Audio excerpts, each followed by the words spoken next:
祝萧老太太福如东海，寿比南山。奶奶，听说您爱喝茶，这块百年普洱茶砖价值50万，是送给您的寿礼。奶奶，听说您信佛，这个玉佛是和田玉雕琢的，价值70万。奶奶，能不能借我100万？福利院的李阿姨得了尿毒症，需要钱治病啊！哼，混账东西，你是来祝寿的，还是来借钱的？奶奶，叶晨不懂事，您别见怪。姐，你瞧瞧你家的这是什么垃圾？我跟云飞只是订了婚，还没结婚，云飞就送了奶奶一尊和田玉佛。你这个老公可倒好，什么礼物都没带，还有脸问奶奶借钱。就是叶晨兄，咱俩同为萧家的孙女婿，你这个长孙女婿做事可真是太失败了。这种垃圾还是趁早滚出我们萧家最好。我看他借钱是假，故意扫老太太兴致是真。奶奶，救人一命胜造7级浮屠，求您大发慈悲。姓叶的，你少在这给奶奶灌迷魂汤。你想救人，你就自己想办法，让奶奶出钱帮你救人。你算什么东西？奶奶，叶晨他8岁就没了父亲，是福利院的李阿姨把他拉扯大的，他想报恩也是出于一颗感恩的心，还请您帮帮他吧。让我帮他？好啊，除非你跟他离婚，然后嫁给张公子。如果你照做，我立刻给他100万。张文浩张公子差人送来寿礼，老坑翡翠雕琢的佛牌1块，价值300万元。张公子可真是有心呐，他要是能当我的孙女婿，我真是做梦都要笑醒啊。怎么样，我的条件你要不要考虑一下？奶奶，我不会跟叶晨离婚的。给脸不要，非要在这个废物身上吊死，让这个废物给我滚出去！我的寿宴不允许这个废物参加。楚然，我去医院看看李阿姨。那我跟你一起。你要是也走了，以后我就没你这个孙女，带着你爸你妈跟这个废物一起滚出萧家。你留下吧，不用管我。护士，那个11号病床的住院费能不能再缓2天？我正在筹钱。11号的病人今天下午就转走了。转去哪了？燕京的第一医院。这要多少钱？我去想办法。一共需要300万，已经付了100万了，还差200万，1周内要交齐。这100万是谁交的？我也不知道。少爷，这么多年您受苦了。你是唐四海？少爷，您还记得我？哼，我当然记得，我记得你们每一个人。当年就是你们逼得我爸妈带着我离开阴京，一路逃亡。这中间我父母遭遇意外死亡，我也成了孤儿。你们现在又找我做什么？小少爷，您父亲去世的时候，老爷也万分悲痛，他这么多年一直在找您。现在好了，您跟我回去见他吧。你走吧，我这辈子都不会见他。少爷，您还怪老爷吗？当然，我这辈子都不会原谅他。我来之前，老爷就说你可能不会原谅他。那算他有自知之明。老爷知道您这些年受苦了，让我给您一点补偿。如果您不愿意回去，就把金陵最大的企业买下来送给您，另外再给您这张卡，密码是您的生日。少爷，这种卡全国只有5张。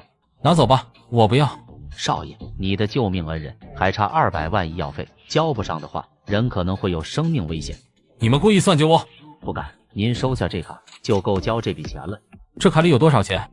老爷说，这卡里是给你的一点零花钱，不多，一共100亿。100亿？我去！虽然知道爷爷家里很有钱，但是一出手就是100亿，这也不要太豪了吧？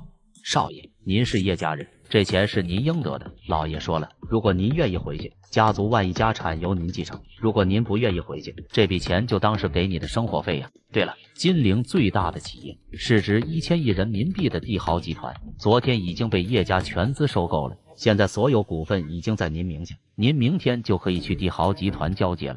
这叶家不能吧？为了我投入的手笔也太大了吧！100亿的黑卡，1000亿的帝豪集团。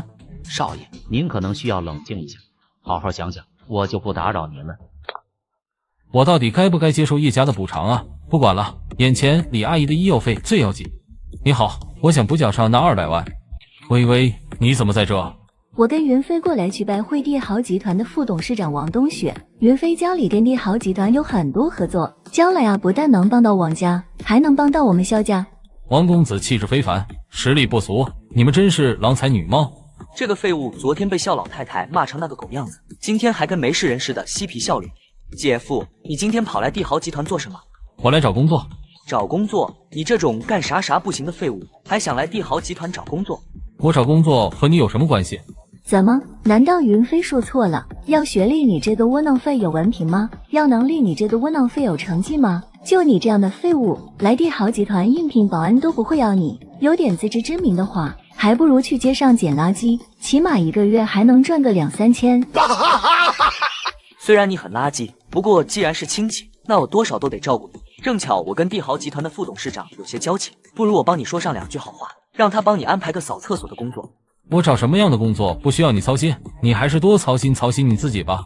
帝豪集团是大企业，我相信他们不会跟你这种素质低下的垃圾合作的。你说谁是垃圾？你就是垃圾，王云飞，你以为自己很牛吗？相信我，很快你就会知道狂妄的代价。云飞，别跟这种垃圾坐同一部电梯，免得被他身上的臭气熏到。未来我不会经常来帝豪集团，所以帝豪集团这边还要你来主持大局。另外，也不要对外透露我的身份。叶公子，以后有任何事情，您尽管吩咐我就可以。王副董，有一个叫王云飞的，带着他的未婚妻来拜会你。我在见贵客，让他们先等着。你认识这个王云飞？这个王云飞家里是我们下面的一个合作商，主要业务都是依附着咱们。他们家一直说要来拜会一下，已经来了好几次了。从现在开始，帝豪集团不得再与王家有任何商业往来，所有进行中和筹备中的合作全部叫停。如果王家还能从帝豪集团赚到1分钱，你这个副董事长就别干了。少爷放心，我现在就吩咐下去，全面终止跟王家的一切合作。告诉他们，就说帝豪集团不会跟素质低下的垃圾合作，然后让保安把他们赶出去。好的，少爷。好的，少爷。你好，请问王副董有时间见我了吗？对不起，我们王副董说了，帝豪集团不会跟你们这种素质低下的人合作，从现在起取消与你们家的所有合作。你说什么？王副董这是什么意思？难道要停止跟王家合作吗？我要见王副董，我要当面跟王副董问清楚。不好意思，我们王副董不会见你，而且以后不允许你再踏入帝豪集团半步。你故意玩我是不是？我们是帝豪集团的长期合作伙伴，怎么可能说终止就终止？把他们轰出去！赶紧滚出去！要是敢在帝豪集团闹事，当心我废了你！你一个保安队长敢跟我大呼小叫？你知道我是谁吗？在帝豪集团面前，你算什么东西？王八羔子，你在外面给老子闯什么祸了？现在帝豪集团要跟我们解除一切合作，你到底在外面得罪谁了？爸，我谁也没得罪啊，我就是过来拜会王副董，可是连王副董的面都还没见到。帝豪集团的人说，他们之所以跟王家解除合作，一切都因为你是个没有素质的垃圾。现在家族因为你损失惨重，你赶紧给我滚回来，亲自向你爷爷解释。微微，难道是因为你那的废物姐夫？他会不会跟帝豪集团有什么关系？他怎么可能跟帝豪集团有关系？他来帝豪集团扫厕所都不够资格。不行，我得赶紧回家一趟。废物，还没有试过你就否定自己，你比叶晨那个废物还要废物。冬雪，刚才的事做得很好，从今天起你的薪资翻倍。谢谢叶公子。还有，我要你对外宣称2件事。第一件事，宣布帝豪集团新董事长上任，但不要透露新董事长的身份，只透露兴业即可。第二件事，宣布帝豪集团将在金陵投资20亿建一家6星级酒店，同时启动合作伙伴招标，全市的建筑装修公司都可以参与竞标。是，董事长，我这就去办。萧家这几年一直在等一个机会，现在这个机会终于来了。这次帝豪集团掏出了一个20亿的大项目，如果我们能跟帝豪集团合作，给帝豪集团的新东家留下一个好的印象，那萧家的将来一定无可限量。说罢，萧老太太看了看众人，都哑巴了。我今天把话放在这里，谁能同帝豪集团开下3000万的合作份额，谁就是集团的总监。海龙，这件事交给你去做。奶奶，现在就连王云飞家里都被帝豪集团清出了门，咱们的实力比王家还差一截，怎么可能拿得到帝豪集团的合同？废物，还没有试过就否定自己，你比叶晨那个废物还要废物。其他人呢？老婆，你接下这个任务吧。你疯了，帝豪集团根本不可能跟萧家这种小公司合作的。放心吧，老婆，你一定能谈下来这个合作的。我觉得你完全没有问题，抓住这个机会，你以后在萧家的机会会一飞冲天的。奶奶，我愿意去试一试。你觉得就凭你也能从帝豪集团拿到合同？初然姐，你什么身份？帝豪集团又是什么身份？你这么贸然去谈，别给我们萧家丢脸啊！就是到时候，万一他被帝豪集团赶出来，我们萧家在金陵一定会沦为笑柄的。其他人既然不敢答应，就不要废话了。这次和帝豪集团的项目合作，就交给初然去谈。奶奶放心，我一定会全力以赴。全力以赴有什么用？最后失败了，还不是丢家族的脸？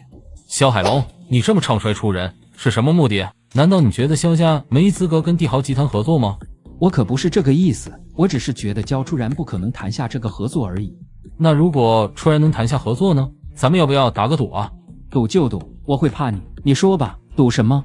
如果初然谈下合同，你当着全家人的面跪地给我磕3个头，大声说你错了。如果初然谈不下，我给你磕3个头，大声说我错了，你看如何？你这个废物真是找血啊！我跟你赌。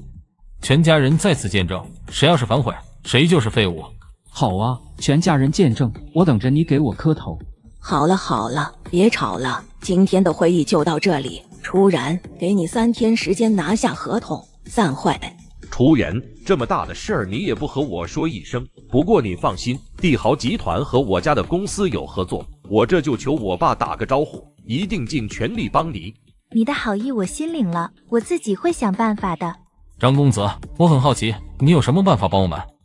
我听说帝豪集团的老板很喜欢玩德州，你可以从这里入手，而且他还有一个习惯，不喜欢别人放水输给他。不过你也不必如此冒险，因为我家和帝豪集团关系匪浅，这次帝豪集团20亿的大项，我们家至少能拿到1/3，到时候我让我爸直接从这里分出几千万转包给客人，这不就帮楚然完成任务了吗？没想到张公子家里跟帝豪集团的关系原来这么深。那是当然，在金陵，谁不知道我们张家跟帝豪集团合作密切？叶晨，我劝你这种井底之蛙还是主动离开楚然吧，你这样的男人给不了他幸福，只会拖他的后腿。不好意思，张公子，我不需要你的帮助，也请你不要对我的老公出言不逊。敬酒不吃吃罚酒，我倒要看看你有什么办法解决这个麻烦。如果到时候搞不定，别怪我没给过你机会。放心吧，老婆，你只管去谈，一定会成功的。希望一切顺利，你在这里等我。冬雪，我老婆已经过去了，剩下的事情你应该知道怎么做。少爷放心，我一定会让少奶奶满意的。对了，这次的局张家也会去，你告诉老王这次的新项目我不希望看到张家参与进来，以后也不要跟他们再有任何合作，而且这次的局我要给他们张家一个教训。叶总，您放心，我一定办好。今晚我必须赢得这场游戏，赢得客户的信任。萧小姐，你确定今天你能赢我？王经理，一场牌局没有到最后，谁又能说得清呢？没准还能开出个大奖呢。初然，玩德州谁不知道帝豪的王经理可是高手啊？加注到3000。这是什么鬼？这么玩下去，我肯定输的底裤都不剩，我还是弃牌吧。3条 Q， 我感觉我已经赢了一半。加注到5000。下注5000。加注1万。我出牌了。3条7。我3条 Q。3条 Q 对3条7，这局赢得有点惊险，但幸运女神还是站在我这边。看来你今晚运气不错。运气只是一部分，更多的是策略和观察。萧初然，你确实有一套。王经理，赢牌不是目的，建立信任才是。萧小姐，你的智慧和勇气让我印象深刻。王经理过奖了，我们只是玩了一场游戏。萧小姐，你们的合作意愿我已经知道了，你回去等我消息吧。当第5张牌发出时，陈小昭没有犹豫，直接加注9600万。卧槽，这局他一个人投入都有3个小目标了，这要不是好牌，我直接把这桌子吃了。那咱们玩多大的？在座的各位在金陵都是有头有脸的人物，玩得太小了不尽兴，要不这样咱们玩无限注德州怎么样？众人听罢不敢轻易开口，无限注这是一种非常恐怖的玩法，赢的能一夜暴富，输的更能倾家荡产，家破人亡，所以这是一种非常大胆的玩法。无限注会不会玩得太大了？叶先生怕了吗？我可是听说您早就身家几千亿，怎么可能在乎这点输赢呢？秦飞，我看你是想靠这次机会发家致富吧？大家都是出来玩的，玩点正常的不好吗？陈小昭，这里没你说话的份，哪儿凉快哪儿待着去吧。既然邢飞这么想玩，那我也乐意奉陪。出来玩嘛，最重要的是开心咯。叶先生，能否借点筹码？我也想玩。你也想玩啊？没问题。不是吧，陈小昭，你出来玩不带钱，你承担得起后果吗？你知道无限注的输了下场有多惨吗？那我不输不就行了？好，那到时候输了可不要哭鼻子哦。发牌吧。第一轮发牌开始，玩过无限注的人肯定知道，第一局往往玩的不是牌，而是人心。这是一个非常危险的游戏。等荷官发完了牌，叶晨看了一眼自己的2张底牌 KK， 这手牌很稳。坐在他身边的陈小昭也看了一眼底牌，方片4、方片6，有机会成同花顺。加注1200万。陈小昭说完，旁观牌局的人都愣了一下，因为这是无限注，所以大家打的一般都很紧。像这种公共牌都还没亮就加注了，要么是老手，要么就是散财童子。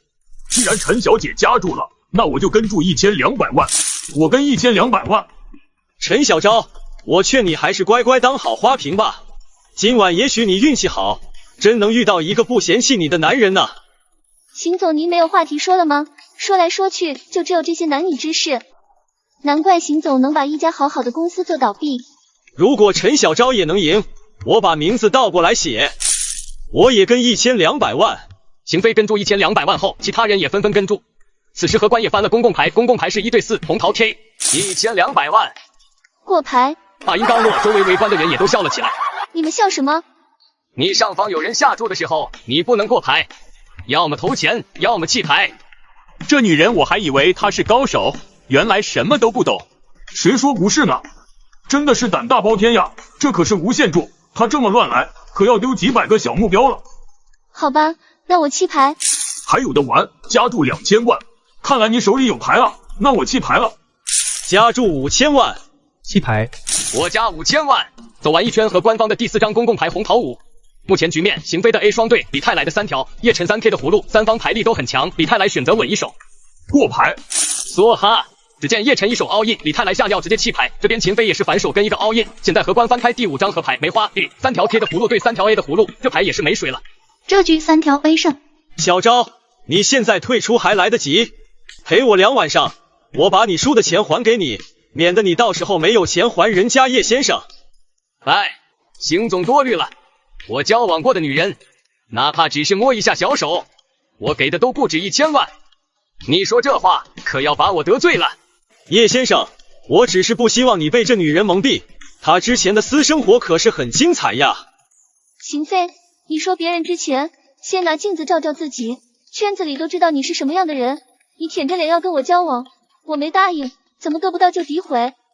你愣着做什么？赶紧第2轮。第2轮陈小昭依旧是弃牌最快的那个，第3轮、第4轮都一样。你要是不会，你就下来换我上。就是占着位置，又只会弃牌，都看了4轮了，基本规则你应该都会了吧？女人就是女人，太过小家子气了，就不能安心回家当花瓶吗？邢飞听到这些议论声，脸上可以用狂妄来形容了，因为4轮下来，他已经赢了20个小目标，是席间赢得最多的人。陈小昭也没在意这些言论，很认真的开始了第5局。1000万，1000万我跟注，加注1800万。吆喝，小昭这次倒舍得加注了，可惜了，你下的越多，只会让你输得更惨。我弃牌。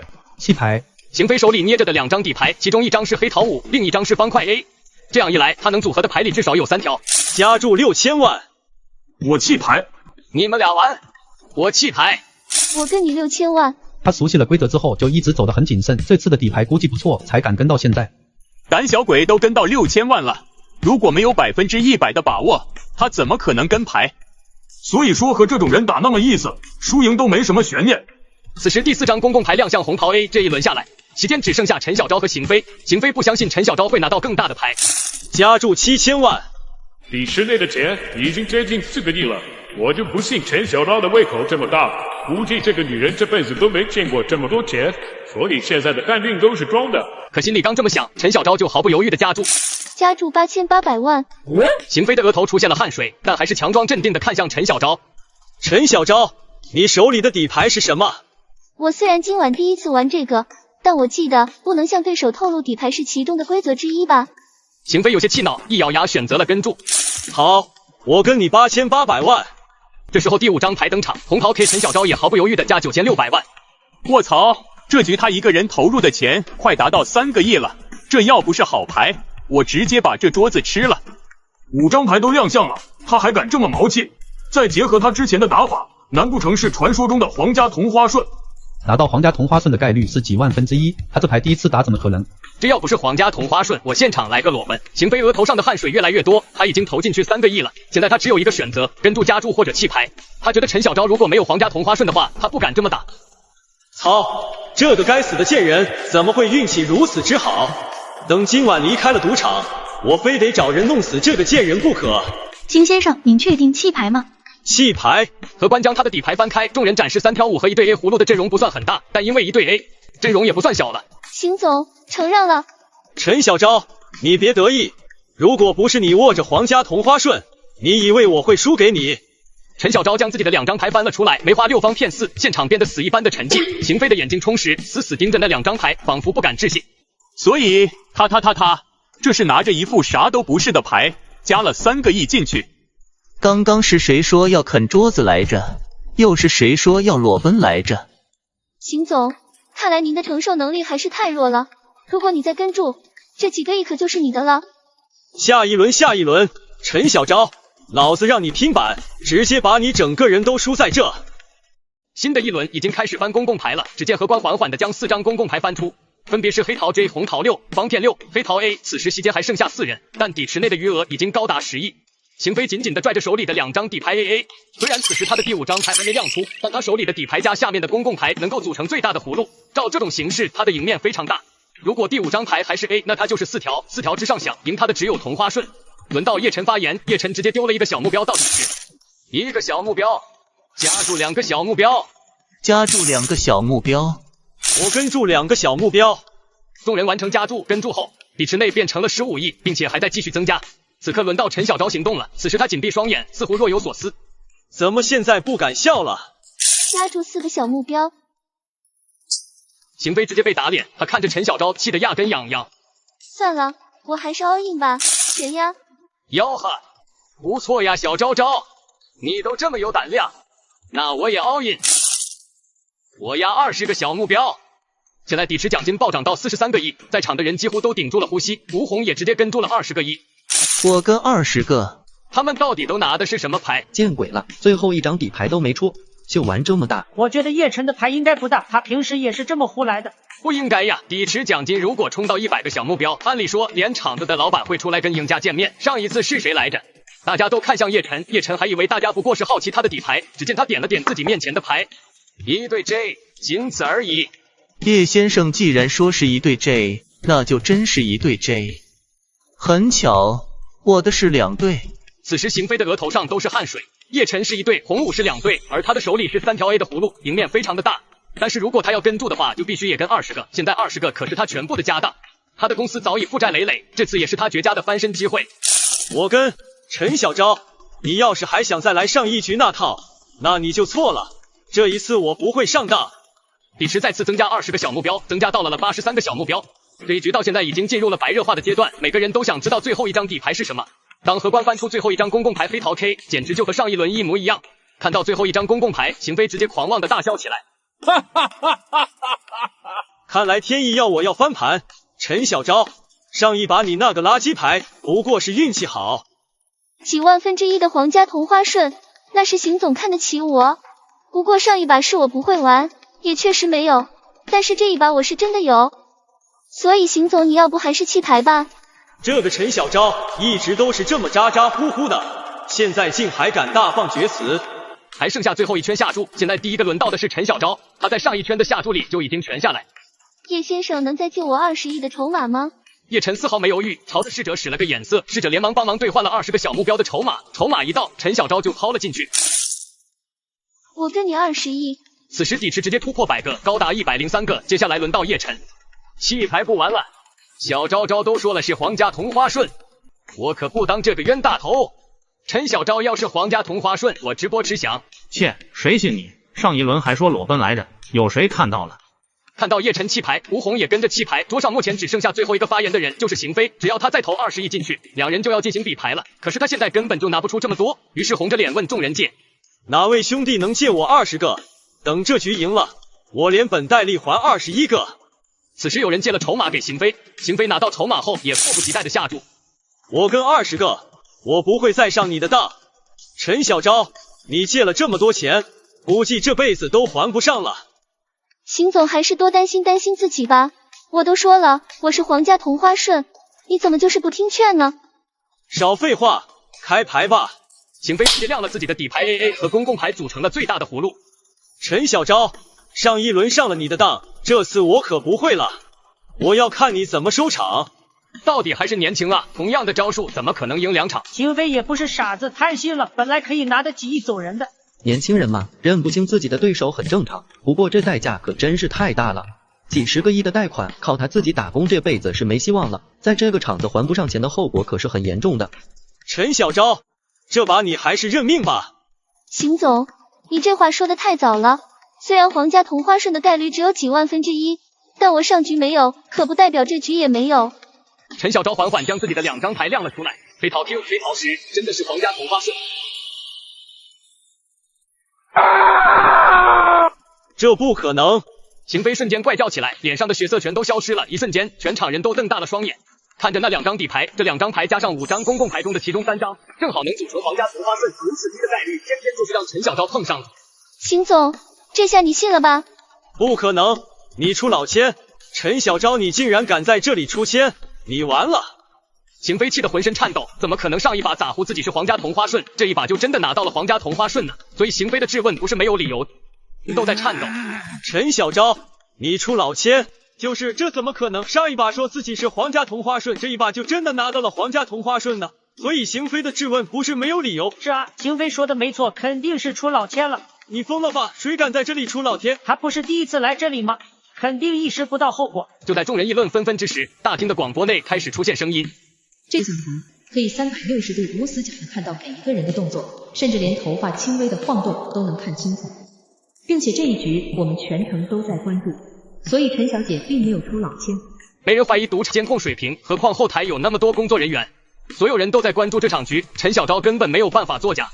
完了，一切都完了，这么多的筹码都输了，这下公司是彻底没救了，还盗窃了别人20个小目标。说罢，邢飞浑身都开始发抖，看到陈小昭将40个小目标的筹码还给了叶晨，邢飞气得脸色铁青。叶先生，加倍奉还。老板，您借给邢飞的那20个小目标，他全都输光了。没用的东西，看来邢飞下半辈子只能在黑煤窑打工还债了。老板，那接下来是让他们拿钱走吗？还没有人能从我的赌场赢走这么多钱，再给他50亿，告诉让他无论如何都得给我把钱捞回来，不然我会让他好看。就在邢飞万念俱灰的时候，有人又给他带来了50亿筹码，又转达老板的话。邢飞表情先是一喜，紧接着60亿里，他知道赌场的老板说到做到，如果不赢回来，今天自己肯定得把命搁在这儿。叶晨见邢飞又坐回了椅子上，看见旁边又有了筹码，疑惑地问道：怎么回事？你不是倾家荡产了吗？哪来的钱？你别管我哪来的筹码，赢了我的钱想走没那么容易。告诉你，这次我不会那么冒失了，我一定要把我的钱赢回来，一定要让你们输的只剩一条裤衩。发牌。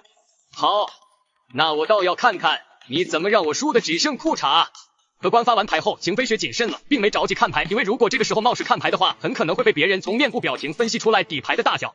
1000万，跟住，跟你1000万，跟住，跟住，跟住。一圈下来，荷官接着发牌，这次底牌给的是黑桃8、黑桃5梅花 K， 轮到叶晨发言，加注5000万。哈哈，叶先生，这5000万有些保守，那我就加一点吧，6000万，那我就小小的跟一下。6000万，放弃了，放弃了，这把你们完。李泰来也看了一眼自己的底牌，红桃10、梅花10，这样的底牌在盲注的时候的确激动人心，但是现在只能拼一下。跟住。一轮加注结束，荷官发出了第4张牌黑桃 K， 这一轮先加入的便是邢飞。邢飞看了一眼自己的底牌黑桃4、梅花7，目前看来最有可能组成的牌型是顺子，心里一阵狂喜，但是面部表情管理的很到位，故作愁容。哎呀，我跟还是不跟，好纠结啊！邢总，你不敢跟就弃牌吧？我估计邢总在这装犊子呢。不好意思了，诸位，这样几千万的没有意思，我们不如玩点大的，加注1个亿。看看让我说中了吧，这家伙就是在装犊子，拿什么牌都不能那么激动啊，这可是犯了大忌啊。邢总似乎又忘了他刚才说的话，真是狗肚子藏不住2两香油啊。很快便到了李太来，因为底牌是对时，这样的底牌没办法跟公牌凑成大的牌戏，心里没底，只好弃牌，放弃了。陈小昭的底牌是方片 K， 黑桃 A 跟公牌刚好凑成3条 K， 最后一张合牌还没有出4条的概率还是有的。跟住一个小目标。叶晨也看了自己的底牌，黑桃7和黑桃9，跟你一个亿。吴红则是看了看自己的底牌，眉头一皱，他的底牌是梅花9跟方片10，但是公牌只有一个8，能跟他凑成牌型，所以吴红大概是凉了。弃牌。目前局面，邢飞4、5、7、8的顺子，叶晨是5、7、8、9的同花，陈小昭则是3条牌。如果第5张牌再来个黑桃6或者梅花牌，那就有意思了。开局到现在已经进入了白热化的阶段，最后一张底牌是什么？大家都很期待荷官翻的最后一张公共牌黑桃6。既然是最后一轮，那我们也就不要继续试探了。40亿，你们俩玩，我弃牌了。跟你40亿，我不信你的牌每一把都能比我的大。开牌吧。邢飞摊开了自己的底牌，是顺子，太自负就是你的缺点，你今天的运气不好，不该一直跟的。叶晨随后也摊开了自己的底牌，赫然是一张黑桃7和一张黑桃9，5、6、7、8、9同花顺。fuck， 怎么可能？你作弊？怎么输了就说人家作弊？邢飞看见赌场老板后，顿时就黏了。诸位请上2楼 VIP 包间，我来陪诸位玩玩。陈江河看向叶晨，笑着说道：“这位朋友很脸生呢，第一次来玩吧？”你们还玩不玩？要玩就快开始。从陈江河脸上僵住的笑容可以看出，他对叶晨的反应相当不满。不过这种不满并没有表现在明处，他示意荷官发牌，现在场上仍旧是6个人。这次叶晨没让陈小昭上场，荷官发完牌后，第1轮由陈江河发言，1000万。其余人纷纷跟踪，一圈下来，现在荷官翻开3张公共牌，黑桃 A 梅花 A 梅花10，这是一个相当大的牌面，非常考验玩家的手牌。陈江河随手丢出了2000万的筹码，众人也依次跟住轮到叶晨发言，20个，我 all in。叶晨此言一出，全场的人都愣住了。他疯了吧？一上来就梭哈，在没看底牌的情况下就梭哈，这要么不会玩，要么就是疯子。有没有可能这是另一种打法，上来下对其他玩家的招数？我都到这种级别的局了，未免有点多此一举啊。邢飞，既然这位朋友都 all in 了，不如就陪他玩一把，输了就当送见面礼了。陈江河看似在为叶晨说话，其实不然，他的语气里明显透着几分鄙夷。很显然，对于叶晨这种上来就 all in 的行为十分不满。邢飞会议后立刻跟了 all in， 我 all in， 众人也都纷纷跟上。反倒是重新轮到陈江河的时候，他将手里的2张牌往前一扔，弃牌了。大家不要介意，我年纪大了，更喜欢技巧多一点的对局，一把比胜负这种玩法容易使人陷入疯狂，我就不参与了。荷官看众人都已经 all in 了，便连续翻出了2张公牌，分别是1张10和1张3。公牌一翻出来，邢飞大笑一声，随后得意的翻开了手里的子牌，分别是1张 A 和1张4，这样子他的牌面就成了3条和1对10，这种牌面叫做葫芦。看到邢飞起了一手大牌后，李太来、秦刚双双弃牌。邢总好手气，看来这把一定是你赢了，可惜了我的20个了。李总你也别郁闷，不就是20个吗？要不这样，等会我把你的钱退你，不就得了？邢总开心的未免早了点吧。说罢，吴红翻开了自己的手牌，居然是1张 A 和1张 Q， 也是葫芦。邢飞的脸色立刻阴沉了下来。妈的，刚好骑我头上，这把我认栽了。不过不管谁赢，叶晨是要出局了，真是可惜啊。老话说得好啊，万事皆有可能，没到最后，最好还是不要高兴的太早。你刚刚不才体会过吗？这么快就给忘了啊？我真服你，4张 A 都已经出来了，还死鸭子嘴硬，那你就睁大你的狗眼看清楚。说罢，叶晨甩出了手里的底牌，众人忍不住发出了一阵惊呼。底牌居然是1对10，加上桌子的公牌，直接组成了4条，4条之上只有同花顺才能赢他。我先谢过几位的见面礼了，不知道几位接下来还玩不玩啊？玩，当然玩。发牌，新的一局已经进行到当公共牌了。叶晨再次将身前的筹码一推 ，all in 120个。操！你小子是不是有毛病？怎么，这个场子有规定不许这样玩吗？2位都不要急，这里是赌场，自然想怎么玩都可以。邢飞啊，你也收脾气，开门做生意，来者都是客，邢飞敢和叶晨叫板，却不敢驳陈江河的面子，他支吾着答应了一声，然后弃牌。另外3人也跟着选了弃牌，如此一来，就只剩陈江河一个人了。既然他们都不肯跟，那我就陪你玩这一把，我跟你120个。别小看120个亿，这可是陈江河赌场10年的利润，要是输了，10年都白干了，可见他是胜券在握。荷官连续翻开了2张公牌，红桃6，方片6。叶晨看了自己的底牌梅花 K、梅花 J 与公牌组成最大的牌型时，3条 K 的葫芦这把基本稳了。就在此时，叶晨看到陈江河的双手夹着底牌正在摩擦，就好像赌圣托牌那样，表情从忐忑不安逐渐变得泰然自如。叶晨忽然感觉哪里不对劲，于是连忙又翻看自己的底牌，却不看不要紧，直接让叶晨心头巨震，他自己的底牌居然变成了黑桃7和黑桃6。叶晨迫不得已调动灵气去探测陈江河的底牌，忽然一惊，陈江河的底牌竟然就是叶晨的底牌，底牌居然被陈江河调包了。操，大意了，这老家伙果然有2把刷子，我都不知道他是怎么换过来的。叶晨笑了笑，而这个笑容让陈江河心里一惊，他能确定叶晨一定知道他换了牌，自己的底牌已经换到了叶晨的手里，那么赢家一定是自己。不愧是赌王，差点就栽了。不得不说，叶少爷，你的实力很强，但还是太年轻，缺少历练。呵呵，我都说过了，没到最后最好还是不要高兴的太早。摊牌吧。叶晨随后摊开了自己的底牌3条6的葫芦，叶晨的葫芦是之前陈江河的底牌，看到叶晨的底牌，陈江河则是眼中一喜，既然自己换牌成功，那么接下来的赢家就是他了。甄先生应该亮牌了。陈江河翻起了自己的底牌，就在这个时候，叶晨心里暗道，就是现在，调动全身灵气，瞬间发动，扑克牌忽然闪过一丝灵气，花纹慢慢发生了变化。这是我的底牌3条。陈江河睁大了眼睛，只见他原本的方片 K 成了一张红桃3，而他的底牌就变成了梅花 J 红桃3。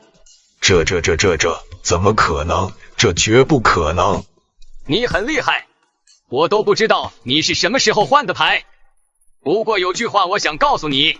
陈江河失神地看着叶晨，这一次他是真的没有想到，也没有想通，为什么在最后的关键阶段，底牌会从 K 变成3。在赌术中，变3是最高境界。随后便带着吴红离开了赌桌，众人也纷纷离席，留下陈江河一人在原地发呆。可能陈江河这辈子都不会知道，叶晨这句话只不过是电影里赌神的经典台词而已。叶晨刚回到酒店，就接到了陈小昭的电话，哭哭啼啼的说道：叶晨哥哥，今天我跟克劳迪亚去普西京玩，不知道怎么了，我明明手里有葫芦，出牌的时候却变成草花，连续好多局都是这样，最后全输光了。你这明显是遇到出老千的了，别哭了，我马上过来帮你把钱赢回来。就在轩尼诗路，我等你啊，叶晨哥哥。说罢，叶晨驱车赶到陈小昭所在的普西京酒店，接着直接兑换了5000万的筹码，又嚷嚷着要跟老板彪哥对局。彪哥，外面有个人点名要跟您玩德州，告诉他借我最低要准备筹码1000万。彪哥，那人刚才在柜台兑换了5000万的筹码。好，又来一个凯子，看我怎么宰他。安排。不久，彪哥一行人和叶晨就坐下来组了一个新局。各位好啊，昨天我妹妹跟大家玩了几局，实在是不会玩，让各位见笑了。今天我来陪各位玩玩。这个人什么来头，敢跟彪哥叫板？他叫叶晨，听说昨天才从陈江河那里赢了100个亿，那可就有好戏看了。什么好戏？就是一个冤大头而已。此时，身后的陈小昭凑到叶晨耳边，低声道：叶晨哥哥，这帮人很诡异的，他们会变牌。什么变牌？明摆着就是出老千，这姑奶奶可真够迷糊的。你看我怎么收拾他们。叶晨，听说你最近很出名啊，不过玩德州我可是有几10年的功底，你能承受得住吗？能不能承受得住，试试不就知道了。荷官，发牌吧。第一局开始，彪哥拿到了手牌方块 Q 和方块 J。看来我今天的运气不错，上手就是一副好牌。那我就先意思一下吧，1000万。克劳迪亚看了一眼手牌方块3与红桃5，他这手牌需要看看后面的牌型，他选择跟住。我的牌也不小，我跟你1000万。陈大拿到的是红心 K 草花2，心里暗暗的咒骂：卧槽，今天点背呀，给我这么一副烂牌，这把我弃牌不跟。第一把除了陈大弃牌，其他人纷纷跟住。叶晨看了手里的2张底牌，黑桃 A 和黑桃 J 很有可能组成顺子或者其他，于是将筹码都推了出去。all in！ 此时现场响起一阵惊呼，所有人都一脸的不可思议。什么？这就all in呀？这是哪里来的神豪？荷官也愣了愣，1楼大厅的桌子，普希金已经好久没有见过这么豪横的玩家了。普希金有规定不能 all in 吗？是没有这个规定，可你现在选择 all in， 会不会有点太冲动了？陈小昭见状，赶忙拉住叶晨。叶晨哥哥，你疯了，5000万一把就下了。你倒是慢慢玩，还不是输得一塌糊涂。可你也不能一把 all in 呀。反正钱是我借的，输了大不了一辈子去黑煤窑打工还债。此言一出，不仅旁边玩家凌乱，连那荷官与经理都全身发颤。打工还债，5000万的债打工何时能还清？叶晨哥哥，你老实告诉我，是不是得了什么绝症？这句话直接把叶晨给搞懵逼了。叶晨哥哥，我们不玩了，我们先回去治病吧。我看这年轻人是想在临死前搏一把。到了生命的尽头，哪有搏输的说法？此时叶晨的心里有千万匹草泥马在狂奔，不就是 all in 了一把吗？你们都扯到哪去了？我只不过是喜欢 all in 而已。再说 all in 也是一种智慧呀。荷官缓缓翻开3张公共牌，梅花 K 方块6，红桃 A。这一把公共牌中有1张 K， 此时彪哥的顺子只差1张。翻牌过后，叶晨继续 all in， 彪哥选择跟注，其他人弃牌。我就佩服你这明知道会输还 all in 的勇气，我也 all in。弃牌。既然你们都 all in 了，就让你们玩吧，我还是弃牌吧。现在场上只有我和叶先生了，那荷官开牌吧。到了转牌阶段，开出了梅花5，局势并没有多大的改变。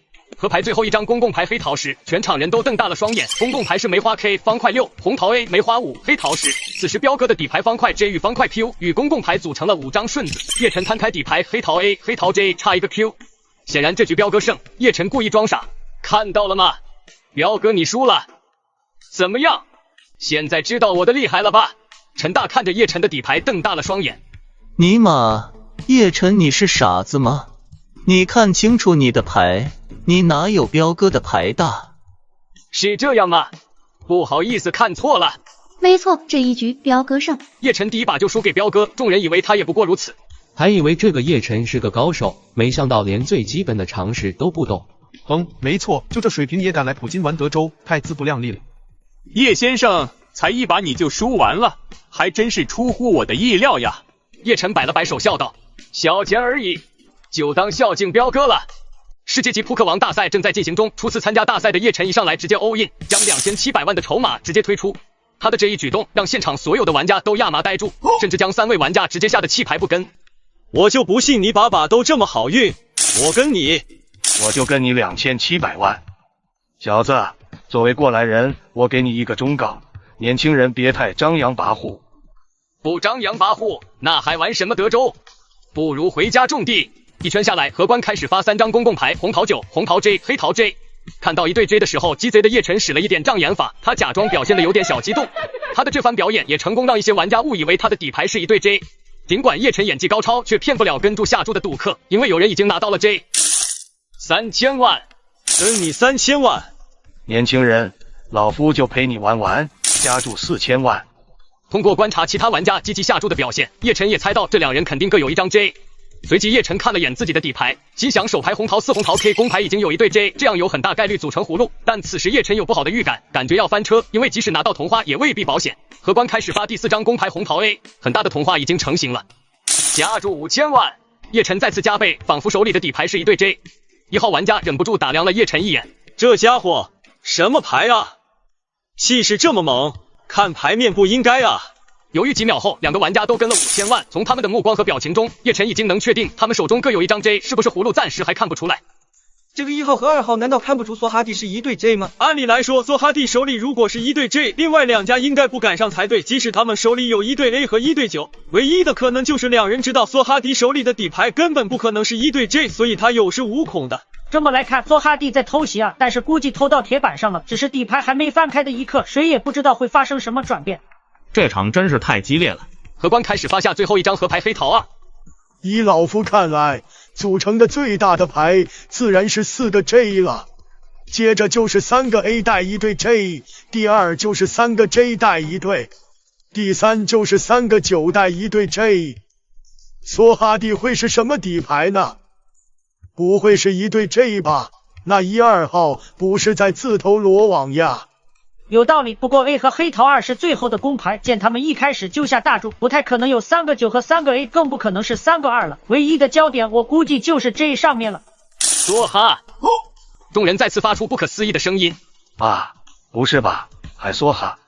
此时2名玩家的脸比锅底还黑，两人犹豫了。显然他们一早就知道叶晨肯定是偷鸡的，因为他们手里各有一张 J， 所以断定了叶晨100%是鸡，但是搞不明白叶晨哪来的胆子梭哈。这偷鸡偷的也他妈的狂了吧！从第1轮加注加到第4轮，这可是白花花的银子呀，又不是小孩过家家。此时1号选择了弃牌，我特么不玩了。而2号玩家则做出决定，直接推出所有筹码。老夫跟你拼了，3个 J， 我就不相信你有1对9。所有人都看上叶晨，想从他脸色看出点什么，可是叶晨的神色始终没有任何变化，手一挥，甩开了底牌红桃4、红桃 K、同花。现场齐刷刷的响起了震天般的呼叫声。这怎么可能？这一局叶晨赢了一个小目标价6000万，不过让人好奇的是，他脸上没有什么变化。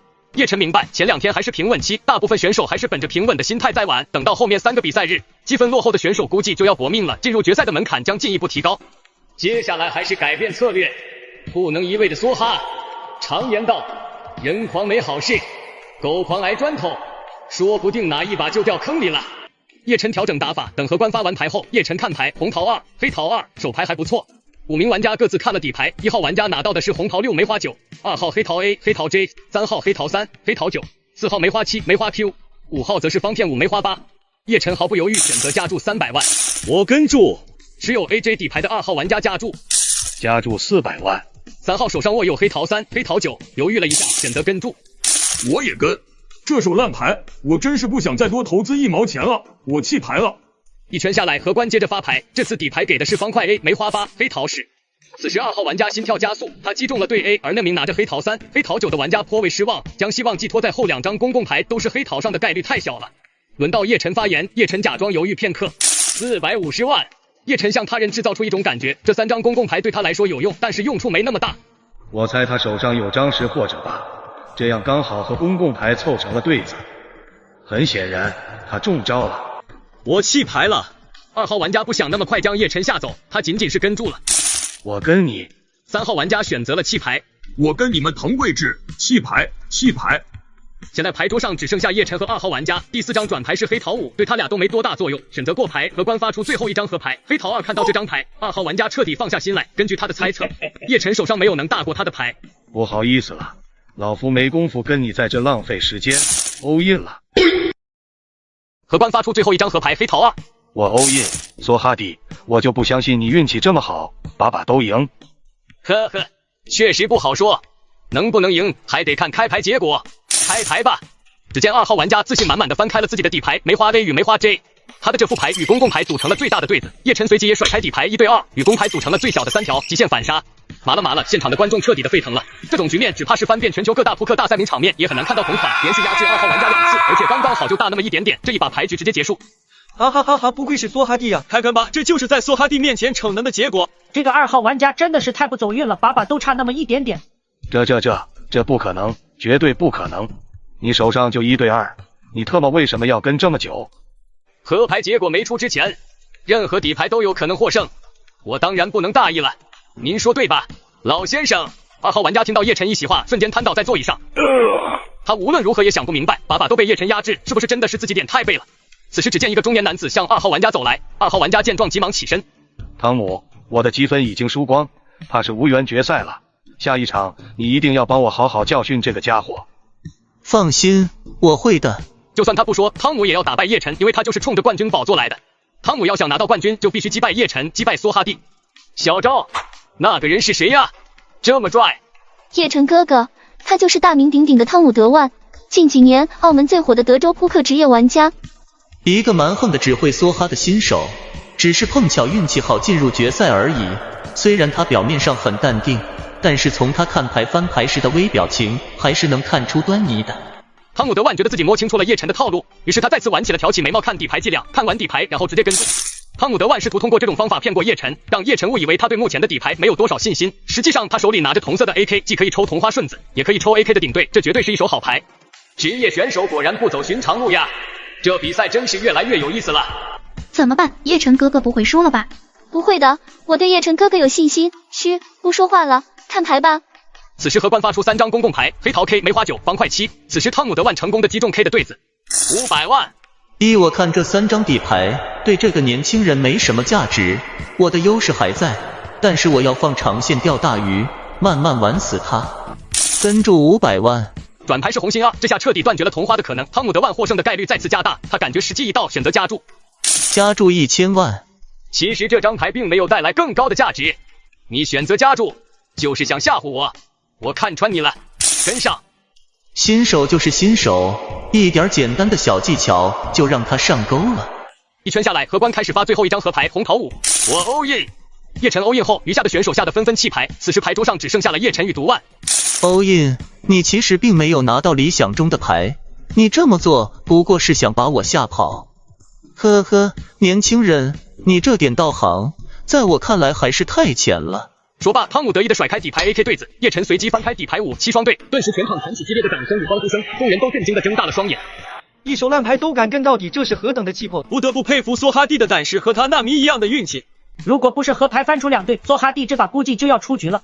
梭哈蒂真的太牛了，我就知道他要偷鸡，只是没想到他竟然敢拿这么垃圾的底牌来偷鸡，而且运气还这么的好。小伙子，别太得意，谁也不能保证好运会一直眷顾你，你不可能每次都能在河牌中击中你想要的牌。玩德州靠的不就是运气吗？你错了，年轻人，德州扑克光靠运气可不够，还得靠这。不得不说啊，汤姆德万这把运气不好，这位来自东大的年轻人在河牌击中了2对，谁能想到拿着杂色5、7敢跟职业选手叫板？这个东大人的魄力与胆识，我实在是佩服。转眼间，第2场牌局已经进行到翻公共牌的阶段，目前牌桌上只剩下3名选手。梭哈，我也梭哈。梭哈，3名选手不约而同的翻开底牌，1对10、1对 K、1对 A， 众人一阵唏嘘。我去，这是什么神仙牌局？这就是绝对的冤家牌，看来我注定要被淘汰了。3号选手获胜的几率实在太渺茫了，只有寄希望于公共牌会发出时，而其他选手又没有拿到 A 或者 K， 亦或是凑成顺子。至于同花的话，3号他手上的2张牌的花色，梭哈蒂和汤姆德万手上都有，就算他能拿到也赢不了。3张公共牌发出梅花3、黑桃6、红心9，公牌对选手们的底牌毫无帮助。荷官发出第4张奖牌梅花10，观众席响起了一阵潮水般掌声。拿对10的3号选手幸运击中了自己想要的牌。汤姆德万微微一笑，这对10对他的影响并不大。虽然3号选手的牌比他大，可他下的筹码并不多。按照德州的游戏规则，他就算输也只是输几枚筹码而已。剩下大部分彩池还要看他和叶晨的牌谁更大。荷官开出最后一张河牌红桃 K， 全场观众和参赛选手齐刷刷的惊叫起来。这张牌恰好就是叶晨需要的那张红桃 K， 他击中了唯一可以让自己获胜的那张牌，赢得了这场牌局。这一场也让叶晨的积分直接飙升到了2亿7000万分，小组排名第1，全场排名第29。德万先生，看来我今天的运气还没有用完。我无话可说，不过这也不是我第一次被河牌击败，当然也不会是最后一次。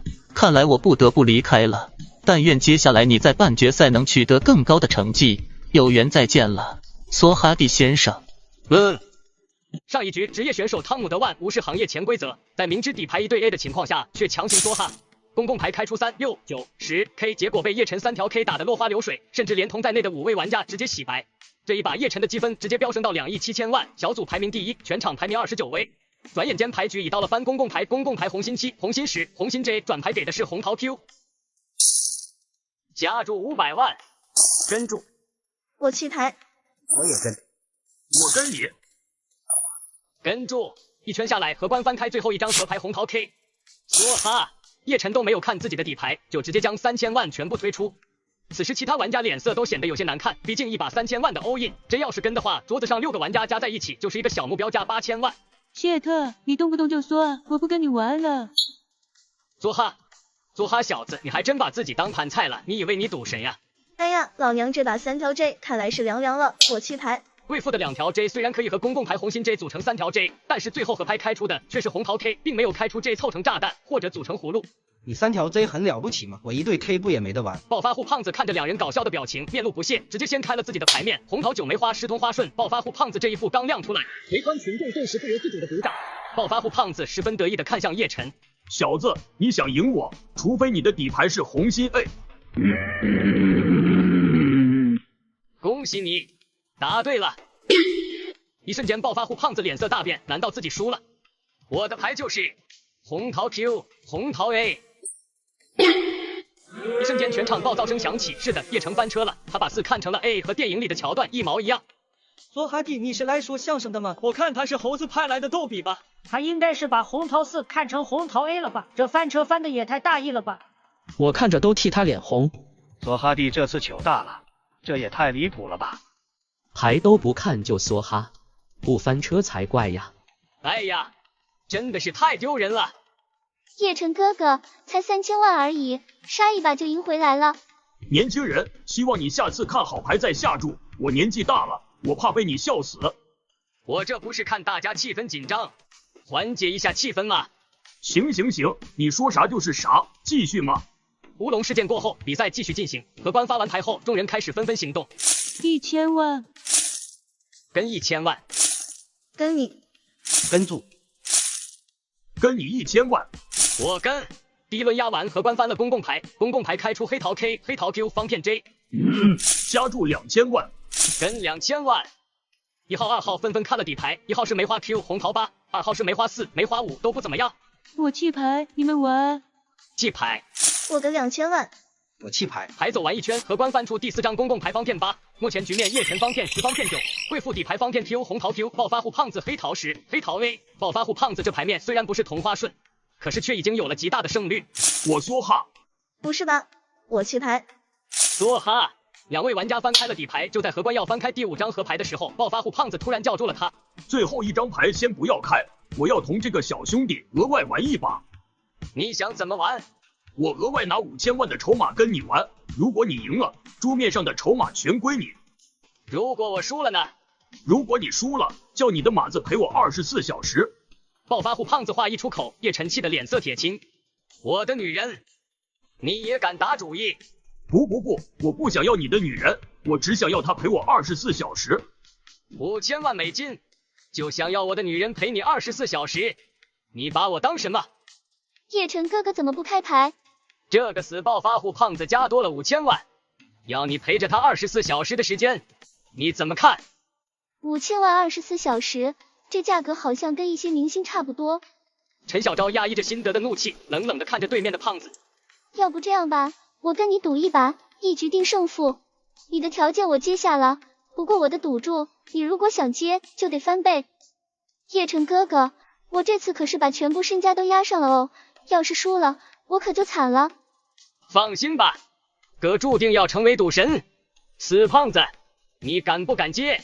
暴发户胖子看着叶晨面前的5000万筹码，愣了一下。如果他想接下陈小昭的赌注，就必须要再压一个1的筹码，那可是他全部的积分筹码。他有点骑虎难下，他原本就想调戏陈小昭，没想到这个小娘们这么刚。胖子思索片刻，一咬牙，选择跟注。开牌吧，我就不信河牌能开一张方块7出来。牌局到现在已经进入了白热化的阶段，最后一张底牌是什么？大家都很期待。荷官缓缓地翻开了第5张河牌方块7，这张方块7对于胖子来说仿佛格外的刺眼，他被疯狂的打脸。胖子面如雕塑，在场的所有人也全都惊呆了。毫无疑问，叶晨用自己的实力征服了在场所有的人。胖子先生，我的女人终究还是我的。世界级德州争霸赛正在如火如荼的进行中，本场比赛除了叶晨，其余玩家在德州圈那都是响当当的人物。今天的这场比赛对场上所有玩家来说都非常关键，能否进入决赛圈在此一局。不跟。叶虽面无表情，心中却格外恼火，可能是叶晨的出现让众多职业玩家感觉到了压力，所以一致针对起叶晨来。只要叶晨加注，手上没牌的玩家就立即退出。如此一来，叶晨几次想偷鸡都被破坏了，还白白往里面扔进去了几千多万的筹码。干！别让我碰到大牌，否则一把让你们输的连裤衩都不剩。新的一局已经开始，荷官发完公共牌后，叶晨直接发言：操，不看底牌了，这一把我全凭运气。叶先生，你今天好像运气不大好，小心不看底牌，筹码全都输光光了。这可不是炸金花，哪有不看牌的？炸金花不看牌那叫盲注，可以让别人扔出的筹码加倍。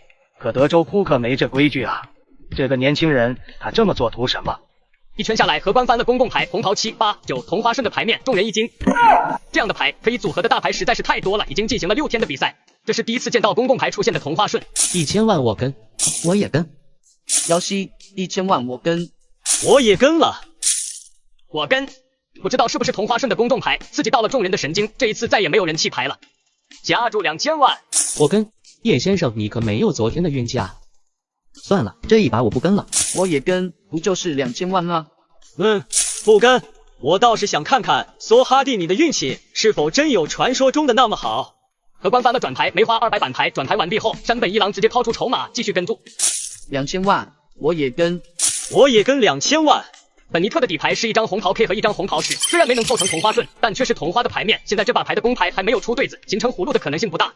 这局牌最大的可能性就只有同花了。我也跟2000万，跟你跟住。荷官翻开第5张河牌黑桃4，2000万我跟。杰赛普手上是1对8，与公牌组成3条的牌面，所以并不肯放弃。当杰赛普跟住之后，全场的目光都集中到了叶晨的身上。现赛场上就属叶晨的形势最为不妙。这一把我就赌运气，赢则天堂，输则地狱。梭哈，上百张筹码顿时散落在偌大的赌桌上，众人一阵哗然。这个年轻人，他疯了，彻底疯了。是啊，他可是一张牌都没看，太冲动，这可是4个小目标啊！叶晨可真是太豪气了，要是换做我，估计完犊子了。怎么着，敢不敢跟？叶晨的下家在沉默了一会儿之后，将手中的暗牌扔了出去。我不跟，弃牌。1号玩家拿到的是1对7，虽然与公牌组成了3条7，但是这样的牌面没办法推出全部的筹码。我也不跟了，不过本尼特先生似乎很有兴趣跟下去耶。在这样的高端局也想偷鸡，你怎么敢了？本尼特先生，现场每一个人都可以证明，我的双手除了筹码，再没有接触过桌面上的任何东西。现在你只有2种选择，跟或者是不跟。我是同花，对方想赢也必须也要是同花，并且带有红桃 A 才行。可是他并没有看牌，难道运气真的会那么好？叶晨，上帝是不会眷顾你的，这一把我跟了。本尼特双手将那重若山峦一般的筹码推了出去，他突然没来由的感觉到一阵心慌，因为这些筹码压出去之后就已经和他脱离了关系，是让本尼特有一种失去了掌控的失。杰塞普先生，请问您是否跟注？我弃牌，请叶先生和本尼特先生开牌。叶晨笑了笑，直接将2张暗牌中的1张翻了过来，全场所有人全都惊呆了，没有人想到叶晨真的可以拿到同花。现在的局面已经完全向叶晨倾斜，只要下一张牌还是红桃，那叶晨的胜率就在80%以上。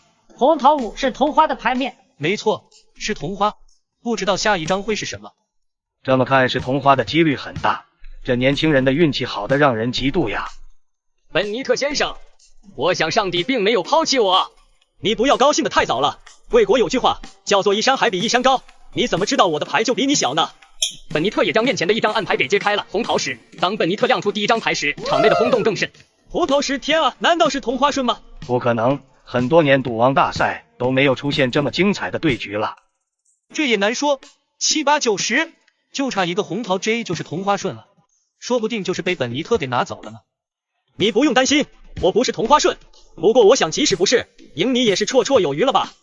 本尼特甩手亮开最后1张底牌，然后眼睛死死地盯住了叶晨。现在整个牌面只有叶晨抓到了红桃 A 才能赢自己，虽然这种几率是相当小的，但是本尼特还是感觉到莫名的心慌和烦躁。红桃 K 大同花牌，看来这个年轻人这局不稳了，这样的牌面只有红桃 A 才可以。我看未必啊，或许这场局又将成为德州圈另一个传奇。我去，梭哈蒂很危险。是啊，局面已经很明朗了，看来他这把无缘决赛了。叶先生，请您开牌。我这人的运气一向很好，不过本尼特先生，我想你有权利比我更早的见到这张底牌。叶晨反手将底牌背对自己的一面给掀了起来。本尼特先生，您能告诉我这张底牌是什么吗？没等众人反应过来，坐在叶晨正对面的本尼特忽然连人带板凳向后翻倒在地。叶晨一起身，潇洒的甩开底牌红桃 A。此时场上并没有响起欢呼声，或许众人还沉浸在这不可思议的对局当中，场内一片寂静。红桃 A 同花赢红桃 K 同花，这一局叶先生胜。直到荷官宣布结果后，众人从震惊中反应了过去，原本鸦雀无声的观众席顿时沸腾起来。这么一个出人意料的结果，是所有人都没能想到。不可思议了，这场比赛将会成为德州史上最伟大的一场对局。这不可能，他作弊，一定是在作弊，要不然他不可能赢我。本尼特在看到叶晨的第2张底牌时，竟然失控翻倒在地，刹间全场发出雷鸣般的掌声。这不可能，他作弊，他一定是作弊，要不然他不可能赢。输了耍赖，你真当全场的人都是瞎子吗？这家伙是香港赌片看多了吗？真认为赌场里出老千是那么容易的一件事？输不起就不要玩了，有什么证据证明梭哈蒂出老千了？没错，场子经理在哪儿呢？这一届参赛选手的素质太差了。两位都请坐下，我的技术部门刚刚对这场比赛进行过技术鉴定，录像表明叶先生并无任何违规的行为。本尼特，请你注意自己的言行。哈尔伯特先生，对不起，我失态了，这场赌局我输了。叶晨成功晋级决赛，镜头一转，叶晨来到本次大赛的第二大厅，也是游轮的第二层，这里要比第一层装潢的更加夸张，处处都显得是那么的奢华。那个人是谁？听说他是东大来的，很厉害的。是吗？之前的赌局怎么没有看见？你忘了咱们是在 A 组那边的，他是在 B 组的，还听说他在 B 组动不动不看牌梭哈，而且都是险胜对方，因此他们那组的人都给他起了一个外号，你知道叫什么吗？叫什么？梭哈蒂。还真别说，这小子够拉风的，他旁边那两个妞很正吗？叶先生，您是第13号桌，现在大家都在等您，请跟我来吧。叶晨微微点头，跟着服务员登上赌桌。对局开始，大小盲注下去后，荷官开始发牌，每人2张暗牌。等到发完牌后，叶晨开始发言：500万跟你，500万跟住，跟住，跟住，我也跟住。东边来的小子，我听说他们给你起了个外号，叫什么？梭哈蒂是吧？虚名而已，不必较真。吆喝，还特么挺谦虚啊。叶晨微微一笑，看了看底牌，又抬头望着正经盯着自己的岛国选手。你想看我的底牌吗？如果您想看，只要您说一声，我现在就给你看上一眼。你还真够嚣张的，你就不怕底牌根本没机会亮出来吗？哦，你是认定我会在终极这弃牌吗？我的底牌会吓你一跳。神经病！松田翔太口中发出一声冷笑，随后扔出一把筹码，加注5000万，小子，你敢跟吗？跟你。乖乖，你们两个有必要这么凶悍吗？弃牌了。剩下的那4位玩家不约而同地将底牌扔给了荷官，他们都选择充当一名观众，以便近距离地观看这场龙争虎斗。千万别死撑啊，面子固然重呀，输的可都是真金白银呢。你的屁话还真够多的，继续吧。一圈下来，荷官翻开了3张公共牌，方片10、梅花 J、红桃 Q， 3张牌，3种花色。目前看来，场上的叶晨和松田翔太若是有人在博同花，必定要大失所望。加注8000万。松田翔太继续率先发招，对叶晨展开了猛烈的进攻。跟你8000万。松田翔太口中不由发出了轻轻的诧异声，还有些吃不准叶晨的套路。我的3张 J 是我加注的资本，这个年轻人他到底是什么牌？他凭什么这么镇定？难道他是在虚张声势，还是他想偷鸡？就在他胡思乱想之际，第4张公共牌已经发出是方片 K， 松田翔太眉头不由皱了起来，这一张牌对他来说无疑是很不利的。此刻公共牌已经出现了10、J、Q、K 这4张连牌，无论是谁手上有张9或是 A 都已组成顺子。喂，在想什么呢？还要不要加注啊？年轻人，在我这里你没有偷鸡的机会，我梭哈。说罢，他将筹码一把推出，松田翔太霸气的将所有筹码推出，同时他的目光紧紧的锁定在叶晨脸上，他期望从他的脸色看到失望的神色。怎么？难道你想抢我梭哈蒂的名头吗？我梭哈！没想到叶晨竟然连考虑都不考虑，直接就把筹码全都抛了出去。我的底牌是，不就是一对 J 吗？还没等松田翔太说完，叶晨直接脱口而出。围观的人亲眼看见松田翔太的底牌真的是2张 J， 顿时发出了阵阵惊叹声。会吧，这都能猜中，看来他也真有2把刷子。叶晨随即也翻开了底牌梅花 K、梅花 A， 他的这副牌与公牌组成了10 J 9 K A 的顺子。松田翔太嘴角连连抽动，盯着叶晨摊开的2张底牌，有些沉不住气来。你第1轮就已经拿到了顺子。对呀，你在耍我？我不是早告诉你了吗？我的底牌很吓人。年轻人，别再得意了，胜负还很难说呢。荷官缓缓打开了最后1张公共牌红桃 J， 顿时围观的群众沸腾了。最后1张公共牌居然是红桃 J， 这一把松田翔太成功击中4条，赢下这场赌局。看来上天还是眷顾我的，看到了吧，年轻人。叶晨怎么也没想到河牌会开出1张 J， 他有些无语。没想到这个岛国人的运气跟吃了狗屎一样。呵呵，第1把只是热热身，现在牌局才正式开始。荷官继续。梭哈，梭哈蒂，你确定要在这一局一决胜负吗？少废话，你跟不跟？梭哈，赶紧开牌吧，我还要回去陪我的妞呢。此刻，荷官翻了3张公共牌，黑桃7、红桃 K、黑桃9。张浩看着自己手里的1张方片 K、1张梅花 Q， 目前击中对 K， 加注1000万。松田翔太的底牌是梅花9、方块9，他想了想之后选择了跟注。跟你1000万。跟注。走完1圈，荷官翻了转牌，黑桃 J， 1000万。加注2000万。什么牌啊？这么自信？跟你2000万。跟你2000万。一圈下来，荷官翻开最后1张河牌梅花 K， 张浩成功击中3条 K， 加注5000万。跟你5000万。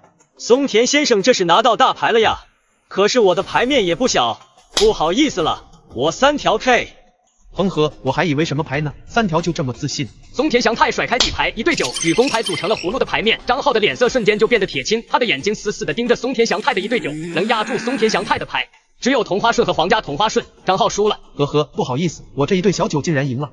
叶晨不声不响地翻拍了底牌，叶晨的黑桃8、黑桃10与公共牌组成了8、9、10 JPU 的顺子，众人都震惊了。这样的冤家牌，连洗牌的荷官都有点不太相信。可这些牌确实是经他手派出去的，不可能有假。你也高兴得太早了吧，松田先生？这一局松田翔太赢了张浩，却栽在了叶晨手里。叶先生这一招后手确实很精彩。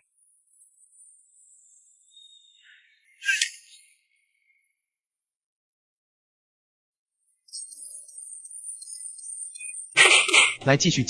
新的一局已经进行到翻公共牌，梅花7，方片9，红桃8，顺子的牌面，松田翔太拿到了梅花8和红桃10，叶晨方片10，黑桃 Q， 张浩梅花5，方片8，2号玩家红桃3，黑桃7， 3号玩家黑桃9，黑桃4， 4号玩家方片6，方片 J。 1000万，跟你1000万，弃牌，跟你1000万，跟注，加注2000万，跟你2000万。看到叶晨与松田翔太2人疯狂加注，其他人纷纷弃牌。行了，你们玩，我弃牌了。弃牌，我弃牌了。第4张转牌派出黑桃6，按牌面，松田翔太可以搏一下顺子，3条或2对，加注4000万，加注8000万。当叶晨把筹码推出去的时候，松田翔太的脸色一下子变得凝重了起来。他已经输了大概1亿3千万的筹码，现在叶晨下了1亿1000万的筹码，此时他如果弃牌，那就白送7000万；但如果选择跟进，那他要补足4000万的筹码。想了好久之后，松田翔太狠了狠心，将筹码推出。跟你，我就不信你爸爸都这么好运。当荷官将河牌翻过来的时候，红桃 J， 松田翔太以为自己搏到了，他成功击中了7、8、90 J 的顺子，于是他直接推出去1亿6千万的筹码。1亿6千万，这一推在松田翔太看来是自己参加扑克大赛推的最爽的一次，整整2亿7千万了。这一把要是赢下来，可还没等他继续遐想下去，叶晨也推出了1亿6千万的筹码，他竟然跟了。跟你1亿6千万开牌吧。松田翔太忐忑不安地把牌翻了开来，7、8、90勾的顺子，叶晨也开了牌，8、90勾圈的顺子刚好压了松田翔太一头。卧槽，开玩笑吧，正好压我一头。松田翔太又输了，这回他输了整整2亿7千万，加上之前输掉的1亿3千万，整整输了4个亿。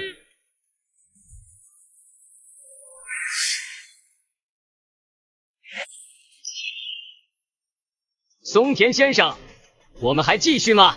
年轻人别太嚣张，没有人会一直赢下去的。牌局继续，荷官翻开公共牌黑桃10、黑桃 J、黑桃 Q， 又是同花顺的牌面，众人一惊，这样的牌可以组合的大牌实在是太多。已经进行了8天的比赛，这是第2次见到公共牌出现的同花顺。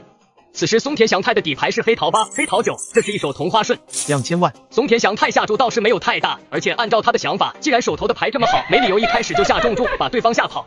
叶晨冷哼了一声，加注4000万，跟注。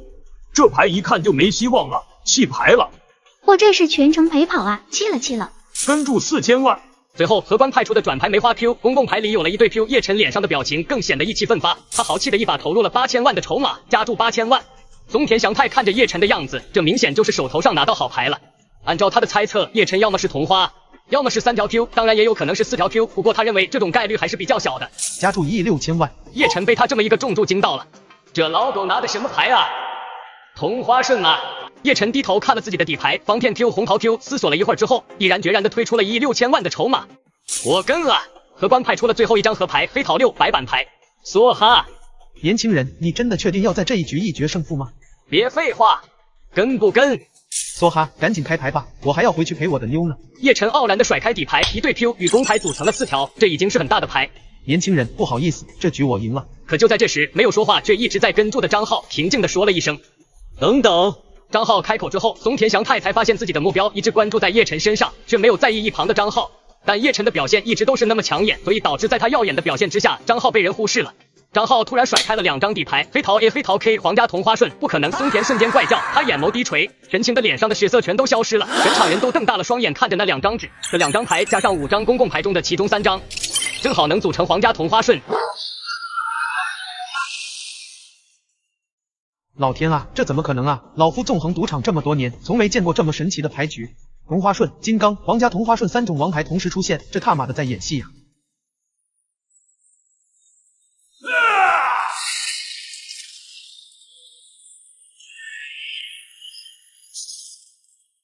张浩突然甩开了2张底牌，黑桃 A、黑桃 K、皇家同花顺。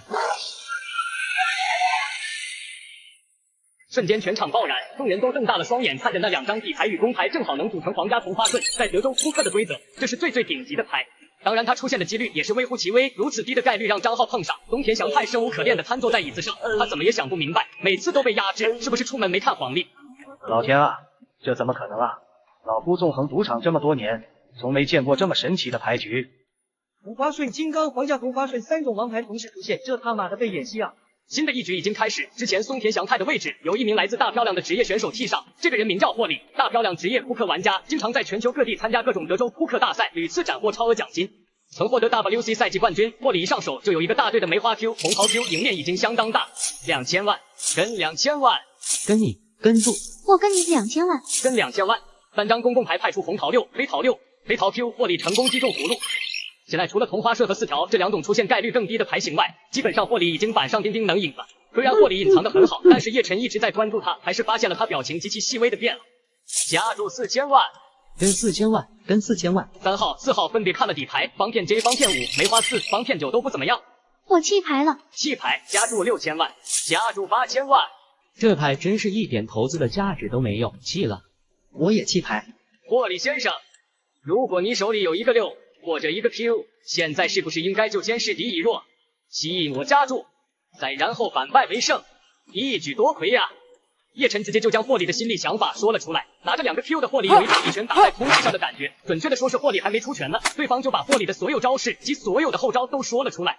啊，小伙子，你也未免太过自信了吧？职业选手果然够狡猾，就问你跟不跟吧。霍利心里一紧，难道叶晨手中是2个6？那样的话，除非后面的2张公共牌里面还有一个 Q， 否则这把霍利就必输无疑啊！你有没有分析一下，我是不是在故意吓唬你呢？果然，从你的眼神中，我看出来你手里没有6，而是 Q 对吗？一定是在虚张声势。从开始到现在，你就没有看我底牌，你知道你肯定没办法赢我，所以准备用心理战术来击溃我。年轻人，你痴心妄想，我跟你8000万，荷官发牌吧。第4张牌转牌派出红桃5，叶晨继续心理攻势。现在牌面上有红桃5，还有红桃6，你说我有没有可能是同花顺？那可是比4条比葫芦还大呀！你少逞口舌之快了，有本事你继续加注呀，加注是没问题，关键是你还有筹码吗？筹码，我有的是筹码，加注1亿2000万嘛，那我就要赌你剩下的筹码。我估计霍利最次是葫芦牌型，他这么多年拿到葫芦牌型之上，还从来没输过呢。我想也是这个意思，这一局终于要逆转了。洛哈蒂这一局危险了，对面的牌型最低也是葫芦，要不然不会这么狠的追加赌注。梭哈蒂这一把要是翻车了，就无缘总决赛了。梭哈蒂，这局8成是卓亚的妹妹，输了。你确定吗？我很确定，跟你1亿2000万。荷官翻开第5张公共牌，一张红桃3赫然出现在众人面前，叶晨丝毫没有因为公共牌是3而有任何的面色变化。你还加注吗？算了，做人留一线，日后好相见。你开牌吧。哈哈，我的底牌是2条 Q Full House， 那真是太可惜了。怎么输的连牌都不敢开了吗？开牌吧，磨磨唧唧，像个老娘们似的。我说是松田翔太，你着什么急？你一个手下败将，还有什么脸面在这狗叫？别挣扎了，很明显你输了呀。谁说我输了？叶晨翻开面前的底牌，红桃4、红桃7与公牌组成了同花顺的牌面，顿时全场疆场激烈的比项，互相出手，众人都震惊的睁大了双眼。你看牌面到底是哪一种？这是运气吗？这是主角光谱吗？不，这是上帝的私生子。我刚才叹气是因为感叹你的运气太差了，刚玩一把，屁股还没坐热呢，就要离开了。哎，可惜啊，不可能，绝对不可能，你根本就没有看底牌，你凭什么和我赌到了最后？只有52张牌而已，随随便便就可以全部记住的，这不可能！年轻人真是狂妄，满嘴跑飞机。霍利说罢，就从荷官手中把牌抢过来，开始了眼花缭乱的洗牌。这张是谁？桃2 ！Oh my god！ 霍利浑身一震，完了，想不到我霍利纵横德州界这么多年，今天却在这里栽了跟头。这是霍利输的最惨的一次，不是输了几个筹码的问题，而是在技术上、在心理上、在整体层面上，他都感觉都被人碾压了。上一把叶晨狂揽10亿筹码，已经引起了赌场高层的注意。什么？一个东大小子已经在赌场赢了10亿筹码，这还了得？我不会允许一个东大人出现在扑克大赛的总决赛上，马上吩咐下去，让杰克逊去收拾那东大小子，我要他裤衩都输掉。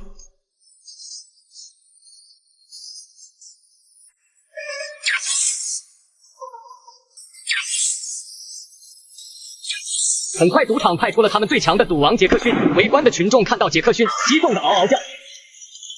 我去，杰克逊职业比赛冠军！我也认出来了，这下东大小哥惨了。我就说赌场的钱不是那么好赚。叶晨，你今天裤衩就保不住了，哈哈哈哈哈！普林斯顿大学的终身教授，获得了菲尔斯奖的数学天才，对手的每一手牌都会被他算死。索哈蒂今天输定了。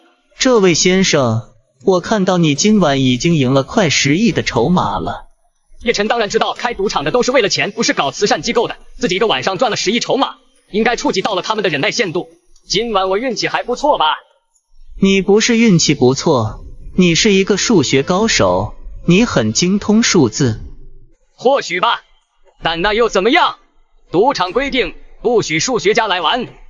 并没有，我们开赌场的，当然欢迎每一个人来玩。只不过我恰好也是一个数学家，你的牌风跟我有点像了，我陪你玩一玩。叶晨皱起眉头，他已经感觉到来者不善。年轻人，听我一句劝，赶快拿着你的钱从这里离开。这是全球扑克王大赛，赌场老板不会把你怎么样的，但如果你继续赢下去，我可不能保证他们会不会把你从这儿扔下去喂鲨鱼。哈哈，原来你们赌场也知道这是扑克王大赛啊，那你们就该知道这么火爆的大赛，如果我这个参赛者在你们赌场合法博弈，却被你们黑了，后果多严重吧？叶晨一句话将幕后老板深深震慑，冷汗直流。可恶的东大小子，居然这么嚣张！关键是他说的还真有道理，咱们无语反驳。我这么大的赌场，如果他赢了就走，我背后派人因他对赌场的声誉受影响太大了。全世界的人都知道实情的话，肯定不会再来我们这里玩。我就算做了这小子，也是得不偿失。这小子真是精明啊！我已经暗中派人动手。我老板说了，我们这么大的赌场，不怕你赢，也绝对不会找你麻烦。只要你光明正大战胜我，今晚赢的你都可以带走。他一挥手，两个人抬着一个大手提箱打开，20亿筹码整整齐齐放在箱子里。明白了吧？赢了我，这些都是你的，怎么样？好了，开始吧。荷官开始发牌，其余那4位参赛选手不约而同的选择退出，这次充当一名观众。1个亿。自从去年拿到大漂亮扑克大赛冠军，好久没跟人赌了，手也痒痒了，跟你1个亿。荷官翻了公共牌，红桃 A 梅花 K 方片 J， 我要跟你盲赌。叶晨直接把10亿筹码全部推了出去。梭哈！此言一出，全场的人都震惊了。什么第一把全压上，真他妈疯狂啊！这个东大人疯了，他疯了，居然要第一把就全下盲赌，这完全就是赌运气啊！叶晨盲赌且全压，大大出乎杰克逊的预料。所谓盲赌就是不看牌直接下去，但作为数学天才的杰克逊，打牌是一定要算牌的，不看牌纯盲赌那是完全凭运气。杰克逊犹豫了，这一局我放弃。叶晨呵呵一笑，将自己的底牌掀开，观众一片哗然，1张3，1张7，花色还不同，简直是最烂的牌了。杰克逊当时就惊呆了，我擦，这么烂的底牌，我随便开的底牌都比他强啊！他掀起底牌，果不其然，黑桃 A 黑桃 K。法克，都说 AK 不压是棒槌，我他娘的真是棒槌！哎，承让承让，你这么好的底牌却不敢跟我赌，还让我赢了你的钱注，真是不好意思啊！心理赛，这肯定是他的心理战术，我要忍住。真可惜，拿了 AK 居然不敢跟对面的东大小子赌，随便也玩爆他呀！这完全是耻辱，杰克逊的太逊了！杰克逊强压一口气，大叫道：“再来！”第2把荷官发完牌，当杰克逊刚准备看看，叶晨又一把将所有筹码推出。梭哈！我擦，你有完没完？玩一把就算了，怎么又来？他总算是看出来了，叶晨根本不打算跟他拼计算拼脑力。他如果每次都梭哈，但要是杰克逊始终不敢跟，那他就只能一直输。叶晨只要持续20把，照样能赢光他。这疯狂的东大小子牛逼呀！这是真头铁，梭哈蒂的称号并非浪的虚名，有时候他真敢梭哈呀。杰克逊觉得，如果一味的这么逃避下去也不是办法。谁怕谁？我跟你。荷官连续翻开了5张公牌，方片6，红桃9，红桃 J， 红桃 Q， 黑桃 K， 两人开牌，结果叶晨仅仅击中了2对。杰克逊更惨，刚才的好运气似乎被他浪费掉了，才开出1对。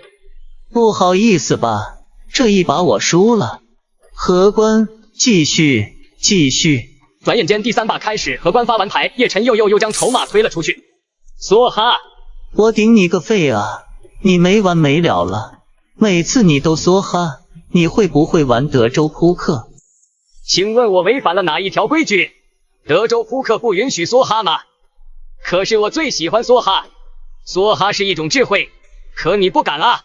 杰克逊被逼无奈，一咬牙，干！我跟荷官连续翻开了5张公牌，方片 A 梅花7、梅花8、梅花9、方片7，这都能让我抓住。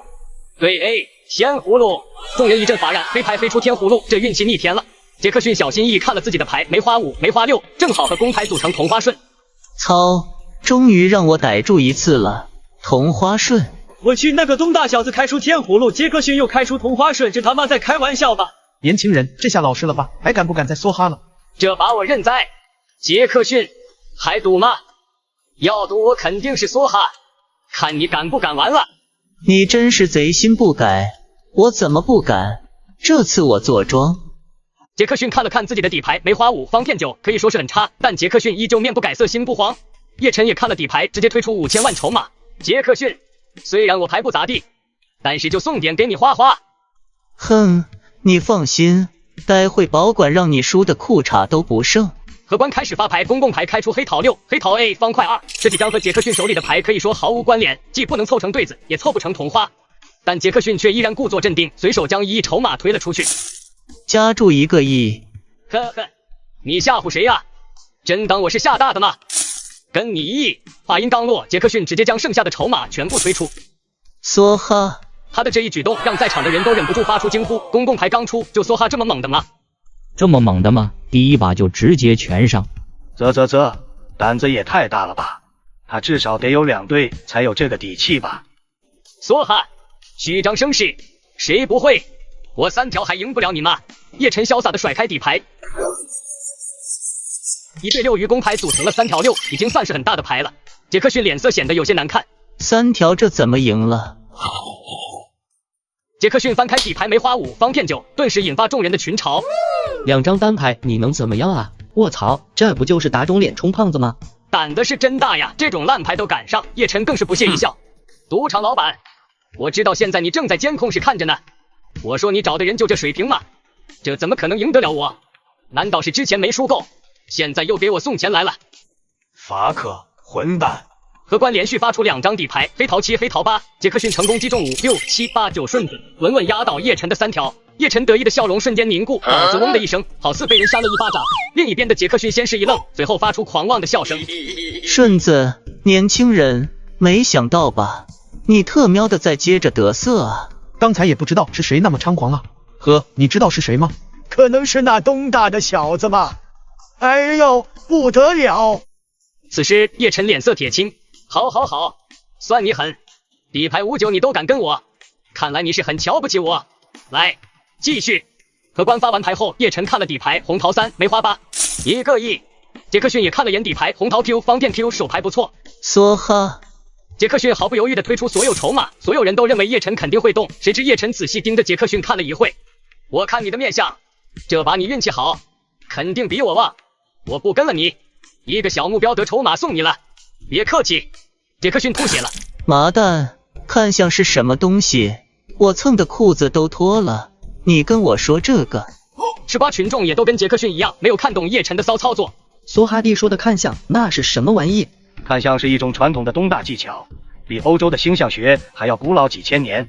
不是吧？梭哈蒂能百战百胜是依靠看相，这德州扑克打着打着变成看相大赛了，怎么破？会算牌就够逆天的了，怎么还会看相？这谁扛得住啊？我跟你玩扑克，你给我看相，我财气旺了你就弃牌，你财气旺了你就跟我梭哈，这特么的谁顶得住啊？废什么话，你还玩吗？我继续跟你赌。牌局继续，等到荷官发完牌后，轮到杰克逊发言，杰克逊却犹豫了，他知道叶晨是个怪物，既能算命又会看相，所以他也不敢轻易表态啊。杰克逊，怎么这么磨磨唧唧的？5000万，我跟你5000万。一圈下来，荷官翻了3张公共牌，梅花 A、红桃 Q、梅花 K， 这个牌面就相当的大，而且还非常考验玩家的手牌。杰克逊看了一下底牌，居然是2张 K， 最起码是个3条。从目前已经明确的公牌上看，保底是3条，还有可能升级成 4 or a kind 或者 4 house， 而牌面花色不同，同花顺是没有希望了。加注一个小目标。叶晨看了一眼自己的底牌，也没有犹豫，直接推出1亿筹码。我跟荷官发出第4张奖牌，方片 K， 杰克逊心跳加速4条，他成功击中4条，他毫不犹豫的选择加注。梭哈，来吧，一把定胜负。叶晨笑了笑，把剩下筹码全都推了出去。那就梭哈吧。杰克逊站了起来，猛然甩出了自己底牌。哈哈哈，4条 K， 年轻人，你拿什么赢我？荷官翻开最后一张底牌红桃 A， 大4条，凑巧了，我们是冤家牌，因为我就比你大一点点。说罢，叶晨甩出了自己底牌方片 A， 黑桃 A， 绝地反杀。此时的杰克逊感觉就好像昨天挨了18记重拳，见他两眼圆睁，神情恍惚，难以置信自己失败。一股惊天骇浪的掌声响彻整个赌场大厅。天啊，这怎么可能啊！10个亿啊！单博1张 A， 疯子都不敢这么做！老天啊，杀了我吧！你活了这么久，此时应该知道一个道理，那就是贪心不足蛇吞象。我要你记住，东大是你永远无法逾越的高山。谁都没有想到，这样的对局居然是以如此传奇的方式落下帷幕。或许也只有这样传奇的落幕方式，才符合杰克逊的身份。杰克逊就这么颓然的瘫坐在椅上，脸色发白，他什么都没有说，说不出来，只是死死的盯着叶晨，似乎是想要从他的眼神看出来自己失败的真正原因。他或许不认命也不服输，可那又有什么办法呢？